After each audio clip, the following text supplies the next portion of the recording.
Buenos días, buenas tardes, buenas noches. Bienvenidos al Rincón Conservador. Me acompaña Pedro Cobo y hoy trataremos un tema que parece la reedición de un mal cuento. Israel, conflicto eterno. Querido Pedro, ¿cómo no nos platicas tú que eres experto en la zona? ¿Qué detonó esta nueva etapa de la conflictividad Hamás, gobierno Netanyahu? Buenos días, bueno, ya buenas tardes, Juan Iván. Seguimos en esta tarde calurosa de verano.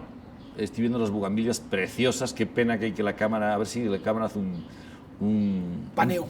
Un paneo para dar un poco de alegría y esperanza ante un tema tan espinoso y triste. Mira, yo llevo desde el 2001 dedicándome a este tema. Tengo un libro por ahí que se llama una biografía de Theodor Herzl, una biografía del nacimiento del Estado de Israel. Bueno, cambia el título, pero no importa, ¿no? Se publicó en el 2010 y durante esos 20 años llevo estudiando el tema. Y mi conclusión, cuando me invitan a medios de comunicación, con cierta frecuencia, siempre es la misma. O sea, el problema no cambia. O sea, la pregunta, no te quiero ofender, pero la pregunta no tendría mucho sentido. O sea, ¿qué ha detonado? O sea, ¿qué ha detonado? ¿No? La pregunta es ¿Cómo se actualizó? Finalmente, si tú dices, tú imagínate que eres terapeuta, ¿no? Y te llega un matrimonio, ¿no? Para resolver sus problemas. Y llevan 20 años, es un matrimonio mayor, 70, 80 años, golpeándose, literalmente golpeándose, ¿no? No se han matado porque están los dos todavía juntos, ¿no? Y llega el terapeuta y pregunta, oye, ¿qué fue lo último que detonó? Entonces el marido te diría, no, es que cuando era novio, ¿no? Y empezarías tú, ¿no? Entonces, claro, el terapeuta diría, bueno, a ver por dónde empezamos, ¿no? O sea, necesitas un terapeuta experto en toda la vida para entender eso. No, mira, el problema es un problema irresoluble, así de sencillo, no tiene solución práctica. Bueno, sí tiene una solución. ¿Okay? Primero, Pedro, ¿cuál es el problema? Yo creo que ahora vamos al problema. Sí tiene solución, suponiendo que Dios quiera, ¿ok? Esa es la única manera, y lo digo en serio, no estoy bromeando, no estoy haciendo teología ficción o teología política. O sea, no tiene solución, porque vamos al problema. El problema original es un pueblo que lleva más de 5.000 años, ¿no? 4.000 o 3.000, ya dependiendo de autores, pero muchísimo. Vamos a poner en Moisés, ¿no? Milenios. Por lo menos 3.000 años desde la época de Moisés, ¿no? Y que ha demostrado una resiliencia, palabra que no me gusta, pero se utiliza mucho, a mantenerse unido a lo largo de los siglos. ¿Okay? El pueblo judío, los judíos son 16, 17, no creo que lleguen a 18 millones en el mundo. Es un pequeñísimo pueblo, si lo comparas con los 8.000 millones que somos. Y es un pueblo que está ligado desde su nacimiento, creamos o no creamos en el Dios de la Biblia, o en Dios, es una tríada. Dios, su pueblo y su tierra. No lo puedes desligar. ¿Okay? Y es importante, y aquí tiene importancia la tierra. Desde el inicio, desde Abraham, sea cierto o sea imaginario, desde la vuelta de los judíos a Canaán por Moisés, sea imaginario o sea cierto, no me voy a meter en esos temas, de Moisés, las distintas salidas, las distintas invasiones, al día de hoy es una realidad. Tenemos un pueblo judío que está en un territorio que se llama Israel, que es un territorio pequeñísimo, no mayor al estado de Tlaxcala. Y ahí ya voy diciendo un poco el tema. Ahora, los judíos salen en el año 70, los sacan, ¿no? Después de muchas vicisitudes, Tito destruye completamente Jerusalén hasta los cimientos. Incluso se les prohíbe, es más largo y más complejo, se les prohíbe visitar, ¿no? Vivir. Se queda una pequeñísima comunidad a lo largo de estos siglos.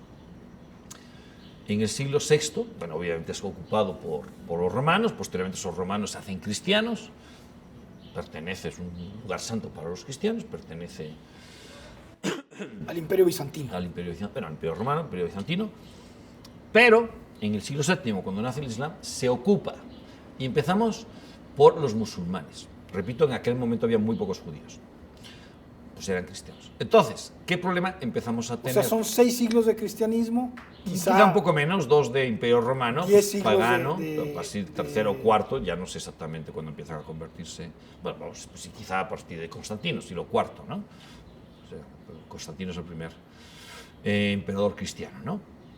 Entonces, no está claro si fue cristiano, pero sí que bueno, fue. okay. A partir de ahí El que todos, cristianizó el a imperio. partir de Constantino todos fueron cristianos, menos el Juliano el Apóstata, que se quitó un poquito. El resto fueron cristianos. Entonces, a partir de 632, si no me equivoco, es ocupada Jerusalén, pero con la peculiaridad que el Islam considera a Jerusalén como el tercer lugar santo. Entonces ya tenemos dos problemas, o un problema. Bueno, dos, la posesión de la tierra y la posesión de los lugares santos. Según las crónicas musulmanas, Mahoma sube de forma mística al cielo desde el templo de la roca, que ya no existía porque está destruido, ¿no? Desde ese lugar donde Abraham iba, esa piedra donde Abraham iba a justiciar a Isaac, según los musulmanes, a Ismael, ya tenemos otro tema ideológico, ¿no? o de pensamiento. Para los judíos el heredero, los cristianos también, es Isaac, para los musulmanes es Ismael, una diferencia, ¿ok? El heredero de la promesa. Entonces, sobre esa roca, donde se supone que Abraham iba a justiciar, sobre esa roca se construye el templo de Jerusalén, se construye el Santa Santorum, el lugar más santo. Ahí estaba el Arca de la Alianza, que va a desaparecer. Yo siempre digo que pues, Indiana Jones la sigue buscando, todavía no la ha encontrado, el pobre. Y además, Mahoma sube al cielo desde esa roca, ¿no? Y ahí predica nuestro Señor. Pero fíjate, para los cristianos no ha sido tanto problema, sí fue problema en las cruzadas, pero finalmente, especialmente los católicos, para nosotros el centro es Roma. Es un lugar muy, muy importante, pero no es un lugar central, curiosamente. Es un lugar importante de veneración. Más o menos 5 cruzadas. Sí tuvo, ok, tienes razón, pero no ahora. O sea, Sí, no es algo que ni siquiera el Vaticano diga, oye, pues ni siquiera el Vaticano está reclamando la autoridad internacional prevista en la ONU, que ahora vamos a llegar a eso, ¿no?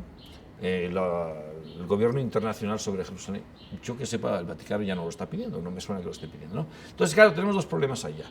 La posesión de la tierra. ¿Por qué? Porque los judíos, año tras año, en sus oraciones rezan el año que viene en Jerusalén. Durante 2000 años, casi 2000 años, lo rezaron sabiendo que no lo tenían, como una ilusión, de tal manera, bueno, finalmente, pues eso depende del Imperio Otomano. Bueno, en el siglo XV el Imperio Otomano toma posesión sobre las tribus árabes, se hace de ese terreno, por supuesto lo considera terreno santo. Sí es cierto que los árabes y después el Imperio Otomano hace pactos con las distintas iglesias cristianas, ortodoxos, armenios, católicos, y se permite una cierta presencia de esas comunidades con el Santo Sepulcro, la actividad y demás, ¿no? O sea, finalmente sí hubo una cierta tolerancia y se permitía con restricciones las emigraciones religiosas, ¿no? ¿Qué pasa? En el siglo XIX el Imperio Otomano empieza a caer, las potencias occidentales, Francia e Inglaterra fundamentalmente, empiezan a incursionar y va el Imperio Otomano de retirada. Ese es el contexto. Y es interesante que a finales del siglo XIX, ya cuando el Imperio Otomano está muerto prácticamente, ¿cómo era? El hombre enfermo de Europa, creo que se le llamaba, ¿no? El enfermo de Europa. El enfermo de Europa, y pues, ya pues, estaban entre Rusia, Francia e Inglaterra, fundamentalmente. Mucho más en los Balcanes que en las tierras. Exactamente, ¿no? A ver qué se hace con el Imperio Otomano. Bueno, empieza la Primera Guerra Mundial, el Imperio Otomano toma la partida del perdedor, y a finales del siglo XIX aparece justamente el sionismo, un movimiento muy chiquito que se inicia hacia los 80 en Rusia, junto al Birbaum, si no me equivoco ahorita.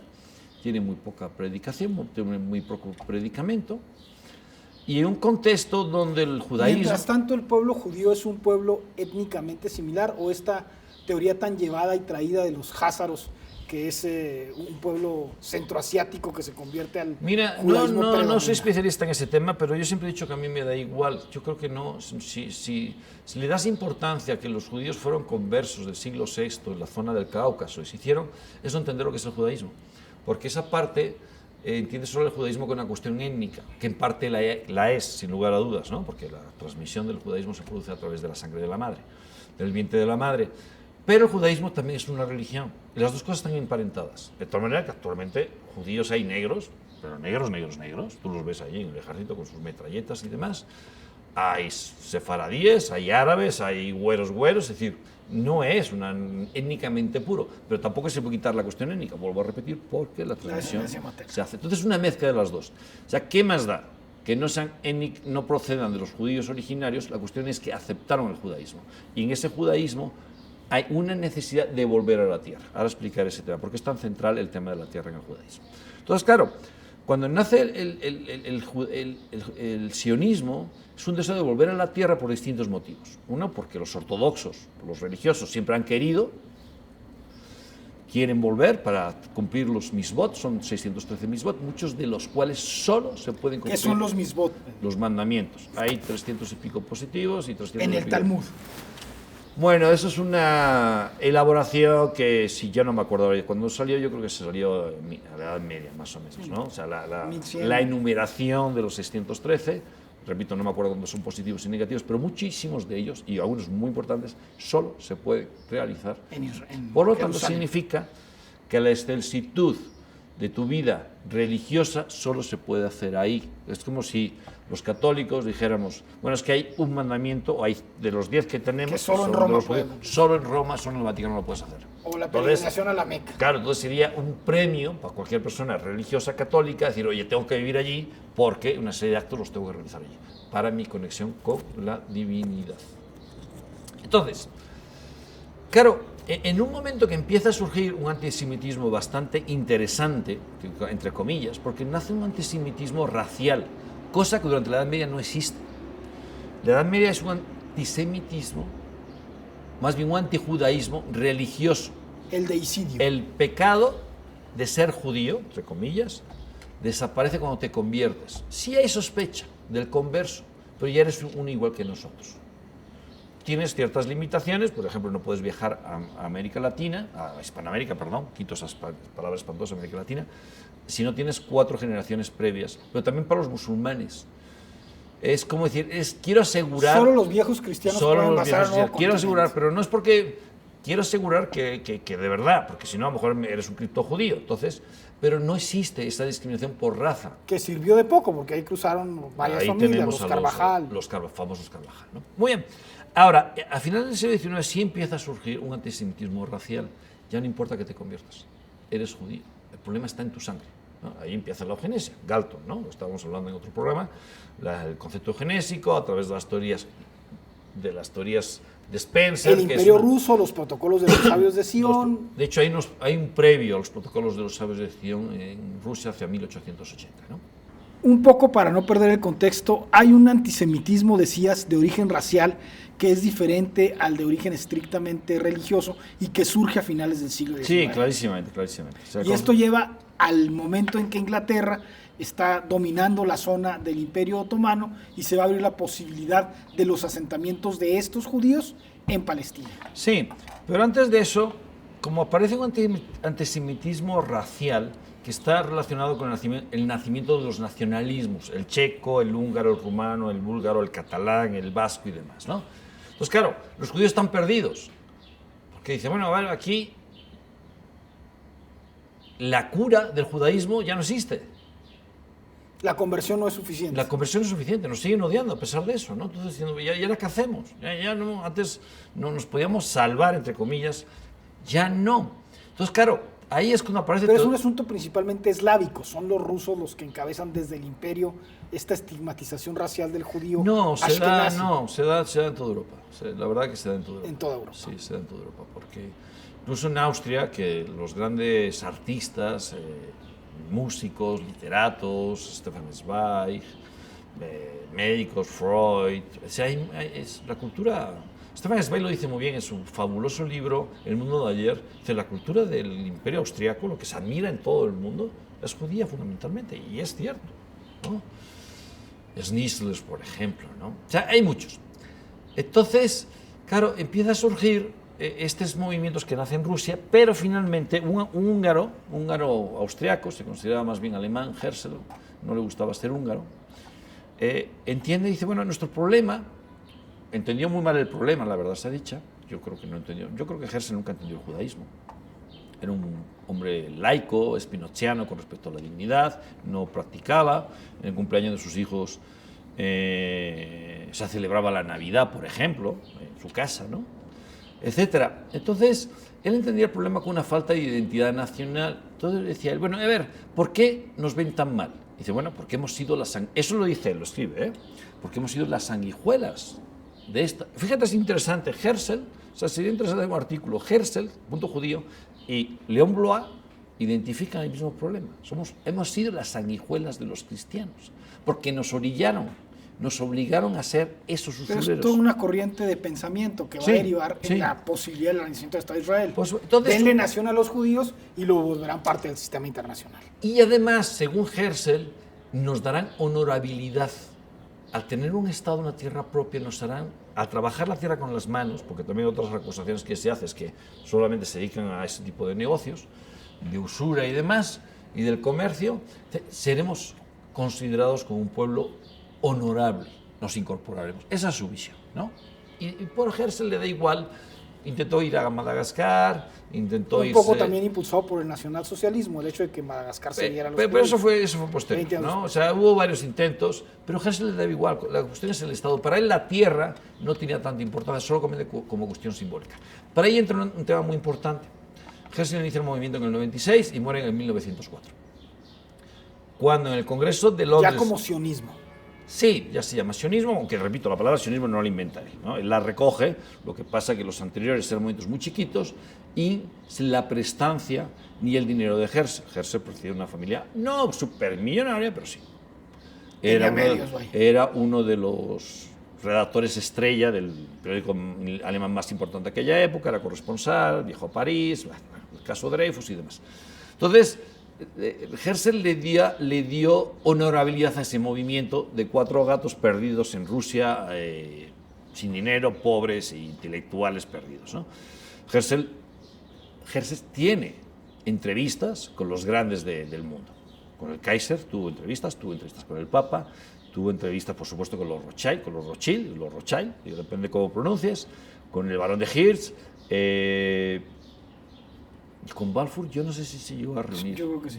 No estoy tan Herzl y seguro. Balfour sí. No me acuerdo ahorita. Pero bueno, entonces, cuando muere Herzl, el sionismo ya es conocido en las cancillerías de todo el mundo. Por supuesto, se entrevista con el sionismo entendido con denle tierra a los judíos, ¿no? Con el sionismo en el sentido de decir, una tierra propiedad de los judíos en Palestina, porque en aquel momento era Palestina, ¿no? Con un sistema jurídico que quería Herzl, que era una carta, ahora no me acuerdo, un sistema que tenía Estado Inglaterra para las empresas comerciales alrededor del mundo. Una ¿no? carta de colonia, pues. Algo así, parecido, ¿no? Estuvo hablando con el secretario de Interior o el ministro del Interior de Rusia, habló con el sultán, creo que hasta 2 veces, es decir, convierte un movimiento minoritario en un momento donde la judaidad, se puede decir esa palabra, pudiera parecer ofensiva, pero no es eso, los judíos de Europa se estaban liberalizando, estaban dejando de rezar la oración el año que viene en Jerusalén, estaban empezando a usar órgano, cosa que no se hace, estaban empezando a usar las lenguas vernáculas, cosa que tradicionalmente no se hace. La sinagoga que se hace en Budapest, que es preciosa, una sinagoga morisca, que está al ladito, o sea, él nació al lado de la sinagoga, la calle del Tabaco, no me acuerdo qué número ahorita, ¿no? Pero en su casa hay una placa todavía, le llamaban la iglesia cristiana, porque ya el centro ceremonial, valga la redundancia, no está en el centro, sino que está al fondo, entonces parece una iglesia, ¿no? Un altar. Sí, dices, como hay una transformación acercándose al mundo laico, al mundo liberal, occidental, nosotros ya somos europeos, ya hablamos alemán, rezamos en alemán, que se nos ha perdido. Pero, algo que yo creo que Herzl nunca entendió y que posiblemente muchos judíos actuales no entienden. El judaísmo persevera y se mantiene gracias a los ortodoxos, o los llamados actualmente ultraortodoxos. Hasídicos. Porque los hasídicos, sí hay varios sectores, ¿no? Ellos nunca cedieron, para ellos era muy claro. Jerusalén o nada. Literal, en el Congreso de 1904, Herzl muere a mitad de año, eso fue al principio. Los ultraortodoxos, ortodoxos, en Londres, me parece que fue, no sé qué número es, el 5 o 6 Congreso Sionista, dicen, o Jerusalén o nada. Y salieron de la sala. Entonces Herzl dijo, pues, es que sin esto ya. nos quedamos sin el 50% o 60%, no sé. Y Herzl tuvo que ceder, diciendo, no vamos a dejarlo esto, ¿no? Porque en ese momento se lo había a Chamberlain, si no me equivoco, le habían ofrecido Uganda, ¿no? Que es Kenia, realmente. Estaba todavía, no se sabía el mapa, era Kenia. Entonces, bueno, ahí muere Herzl, queda un momento muy débil, pero en ese contexto de la Primera Guerra Mundial, donde entra y hay una batalla por conseguir por que los nacionalismos internos del otro bando se te unan y se rebelen contra tu enemigo. En el caso de los alemanes, pues los indios, obviamente, ¿no? O los pakistaníes, que se rebelen contra el imperio inglés. Los ingleses vieron, como hizo la Unión de Arabia, que los árabes se levantaron contra el imperio otomano. Otros elementos eran los judíos. Ah, mira, estos sí los podemos utilizar para que dentro del imperio otomano se rebelen contra. Ya a finales de la Segunda Guerra Mundial, el poder monetario judío ya es importante. Y esto no es teoría de conspiración, es real. Los famosos Rothschild ya dominaban la banca. Pues desde finales del siglo XIX, ¿no? Es del siglo XVIII, pero ya sí tiene mucho poder económico, sin lugar a dudas, ¿no? Digo, repito, esto no es teoría de conspiración. Entonces, claro, en Estados Unidos ya había gente importante, el secretario de Wilson, había judíos importantes, que de hecho se me fue el nombre de este hombre. Es Stewart, ¿no? No sé si es Stewart, yo no sé incluso si era el fiscal general. Bueno, alguien muy cercano a Wilson fue el que le metió la papeleta de la declaración Balfour, literal así, en un bolsillo. Se la metió a Wilson, ¿no? Como dice un amigo mío, que ha estudiado muchísimo el tema de la declaración Balfour, y yo le dije, oye, ¿cómo hicieron esto? Que esto fue una aberración lo que está generando. Y me dice, Pedro, mira, tienes guerra en todo el mundo.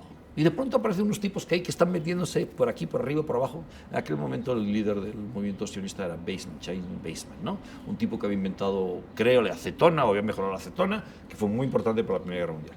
Un químico que vivía en Manchester, si no me equivoco, de origen ruso, y pues tenían acceso a las alturas militares, obviamente, claro, ¿no? O sea, tenía un tipo...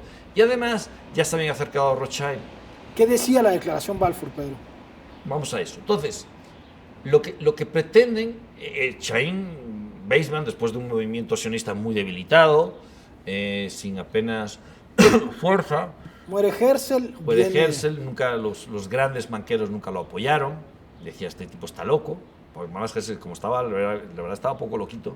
Cuando se reunía con Rothschild, o Rothschild, francés, le inventó la abuelita. Cuando se reunió con el Hirsch, que era judío, le inventó la abuelita. Le inventaba la abuelita a todo el mundo. Todo claro, los otros decían, bueno, este tipo, ¿de dónde salió? Les criticaba sus acciones. Total, que finalmente, ya un poquito más avanzado, sí es cierto que Chaim Weizmann sí ya tenía muy buenas relaciones con Rothschild. Con el Rothschild inglés, ¿no? Entonces, claro, con esa fuerza ya se hizo el lobbying interno, pues para que ese papelito llegara y que Inglaterra o Gran Bretaña hicieron una declaración a favor de que los judíos se asentaran en Palestina. Entonces, repito, como decía mi amigo, en todo ese borlote de 1000 líos, pues aparecen unos tarugos allí que están chinche para meter el papelito. Y al final, pues en una reunión, digo eso para las teorías de las conspiraciones, pues sí, obviamente tenían fuerza, pero repito, pues había 1000 problemas. El pueblo judío en ese contexto, y Palestina tampoco es que era tan importante, los árabes sí eran importantes. Por eso, la Unión de Arabia sí fue una operación pensada, tranquila y mucho tiempo. El sionismo, hasta donde sabemos, fue algo muy minoritario y les costó Dios y ayuda que el papelito llegara donde tenía que llegar. Y al final se llegó a una situación de compromiso hacia el 17, cuando ya prácticamente... La guerra estaba ganada por los aliados. En gran parte ganada, ya las tropas habían entrado en Gaza, si no me equivoco, por el sur. No sé si por el norte ya estaba también... El Imperio Otomano estaba acabado. Pues. Acercándose desde Siria, creo que es el 2 de noviembre del 17, sale una declaración. El gobierno imperial de Su Majestad concede a National Home. National Home. ¿Qué significa eso en nivel jurídico? Nada.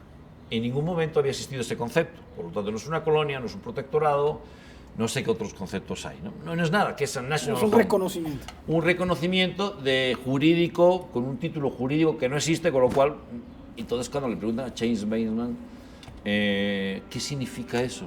Dice, lo que para un inglés es Inglaterra. Claro, eso es lo que dice Chaim Weizmann. Si tú lo hubieras preguntado a Balfour, hubiera dicho, ¿quién sabe? ¿Y las grandes figuras de Ben Gurión, de Golda Meir en ese momento qué están haciendo? Todavía están en Rusia.